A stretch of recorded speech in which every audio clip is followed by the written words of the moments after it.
Dugaan teror penagihan pinjaman online kembali terjadi di Kota Semarang, Jawa Tengah. Kali ini, pelaku diduga menggunakan modus orderan fiktif ambulans untuk menekan nasabah yang memiliki tunggakan utang. Sedikitnya 3 unit ambulans dipanggil untuk menjemput pasien di kawasan permukiman Kecamatan Semarang Barat. Namun setelah tiba di lokasi, permintaan layanan tersebut ternyata palsu dan diduga kuat berkaitan dengan upaya penagihan pinjol secara intimidatif. Kasus ini mencuat ke publik setelah sebuah video yang memperlihatkan deretan ambulans berhenti di satu titik diunggah di media sosial. Rekaman itu dengan cepat menyebar dan memicu keprihatinan warganet karena ambulans yang seharusnya digunakan untuk kondisi darurat justru dimanfaatkan untuk kepentingan lain. Salah satu admin ambulans swasta, Aldi, membenarkan adanya peristiwa tersebut. Ia menjelaskan bahwa kejadian berlangsung sekitar pukul 13 waktu Indonesia Barat, bermula dari order pengantaran pasien kontrol yang masuk atas nama seseorang bernama Adi Prasetya.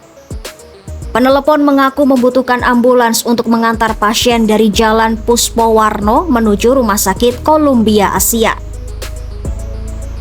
Data yang dikirimkan terbilang lengkap, mulai dari identitas pasien, nama pemilik rumah sakit, hingga titik lokasi yang dibagikan melalui aplikasi pesan. Tanpa menaruh curiga, ambulans langsung diberangkatkan menuju alamat yang dituju, yakni rumah seorang perempuan bernama Lia. Namun setibanya di lokasi, pemilik rumah menyatakan tidak pernah memesan ambulans dan mengaku dalam kondisi sehat. Ketika nomor pemesan kembali dihubungi, jawaban yang diterima justru tidak jelas. Bahkan, pemesan kemudian mengaitkan kedatangan ambulans tersebut dengan tunggakan utang pinjol senilai belasan juta rupiah dan disertai ancaman akan memanggil layanan darurat lain jika utang tidak segera dilunasi. Pemilik rumah juga menyebut bahwa sehari sebelumnya rumahnya telah didatangi berbagai kendaraan jasa pengiriman akibat orderan fiktif serupa. Tidak hanya satu ambulans yang menjadi korban, 2 unit ambulans swasta lainnya milik rekan-rekan Aldi mengalami kejadian serupa di lokasi yang sama. Akibat orderan fiktif tersebut, pihak ambulans mengalami kerugian operasional, terutama bahan bakar dan tenaga. Sebagai ambulans swasta, biaya operasional harus dikeluarkan terlebih dahulu menggunakan dana pribadi, sementara pembayaran baru diterima jika layanan benar-benar terlaksana. Dalam kondisi order yang sedang sepi, para pengemudi tetap berangkat karena mengira ada pasien yang membutuhkan pertolongan. Untuk layanan dalam kota, tarif ambulans berkisar antara ratusan ribu rupiah tergantung jarak dan jenis layanan. Ahli Hukum Pidana Universitas Negeri Semarang Ali Masihar menilai praktek orderan fiktif ambulans untuk menagih utang pinjol telah masuk ke ranah pidana dan berpotensi dikenai pasal berlapis.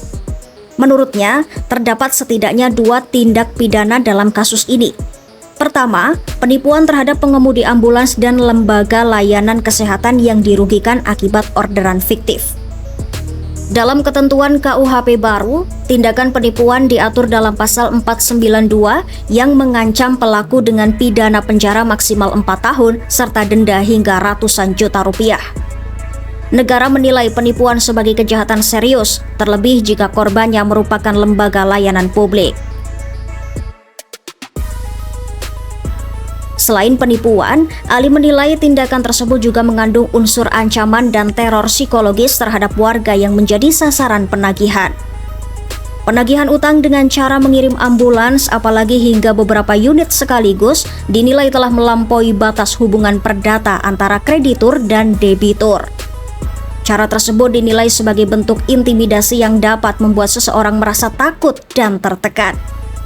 Dalam KUHP baru, tindakan semacam ini berpotensi dijerat pasal pengancaman atau pemaksaan dengan ancaman pidana yang bisa mencapai bertahun-tahun penjara, tergantung unsur yang terbukti di pengadilan. Ali menegaskan bahwa meskipun utang piutang pada dasarnya merupakan urusan perdata, status hukumnya dapat berubah menjadi pidana jika penagihan dilakukan dengan cara intimidatif dan melanggar ketentuan otoritas jasa keuangan. Dalam kasus ini, adanya pengiriman ambulans secara masif dan terarah menunjukkan unsur kesengajaan. Hal tersebut membuka peluang penerapan pasal berlapis mulai dari penipuan, pengancaman, hingga kemungkinan pencemaran nama baik. Atas peristiwa tersebut, para korban, baik pengemudi ambulans maupun warga yang merasa diteror, diimbau untuk segera melaporkan kejadian ini kepada pihak kepolisian. Pelaporan dinilai penting agar praktek penagihan pinjol dengan cara-cara intimidatif tidak terus berulang dan tidak lagi menyalahgunakan layanan darurat yang seharusnya digunakan untuk menyelamatkan nyawa.